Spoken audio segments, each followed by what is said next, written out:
Israeli পণ্য হয় আমরা কোকাকোলাকে বয়কট করেছি, তাই আমরা সফট ড্রিঙ্কস হিসেবে মোজোকে আমরা বেছে নিয়েছি। এখন আমরা সবাই মোজো প্রেমী। কেন মোজো প্রেমী? কারণ মোজো 20 টাকা করে আমরা যদি কিনে সেখান থেকে প্রতি 1 টাকা করে ফিলিস্তিনি কাজ যাবে।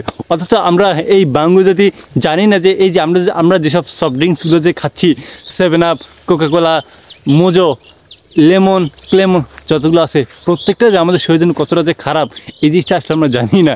আসলে তারা কিভাবে মার্কেটিং করতেছে, আর আমরাও বাঙালি জাতি তাদের কথায় তাল মিলিয়ে আমরা এসব মেনে নিচ্ছি। আপনি গুগলে সার্চে দেখেন যে আমরা যেসব সফট ড্রিঙ্কসগুলো যে খাই প্রত্যেকটা কতটা আমাদের শরীরের জন্য ক্ষতিকর, আমাদের শরীরের জন্য কতটা যে ভয়াবহ অবস্থা তৈরি করে সেটা আপনি নিজেই দেখতে পারবেন। এই যে আমরা যে সফট ড্রিঙ্কসগুলো যে খাই, কোকাকোলা, মোজো, আমরা যেটাই খাই না কেন, প্রত্যেকটা জিনিসই আমাদের শরীরে এমনকি ক্যান্সার হওয়ার পর্যন্ত দায়ী। আমাদের শরীরে হার্ট ব্লক, রক্তের সমস্যা, তার কিডনিজনিত সমস্যা, তারপর যে কোনো অনেক বড় ধরনের প্রবলেম ক্রিয়েট করে এইসব জিনিস। এমনকি কোষ্ঠকাঠিন্য, পেটের যে কোনো আলসার, এই সমস্যাগুলো তৈরি করে এইসব সফট ড্রিঙ্কসগুলো। অথচ আমরা এই বাঙালি জাতি এসব জানি না।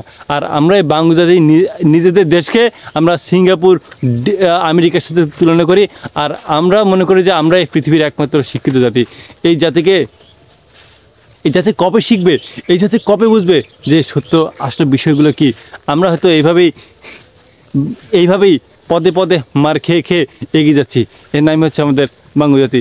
সো আর যাই হোক, সো আমরা যা কিছু করি না কেন একটু নিজের জন্য যেন একটু খেয়ালটা রাখি, অন্যকে বাঁচাতে গিয়ে যেন নিজেকে না মারি। আল্লাহ তাআলা নিজে বলেছেন যে তোমরা নিজের উপর জুলুম করো না। সো এখন আপনি ডিসাইড করেন যে আদৌ কি আপনি ওই ফিলিস্তিনকে 1 টাকাতে সাহায্য করবেন নিজেকে মৃত্যুর দিকে ঠেলে নিয়ে?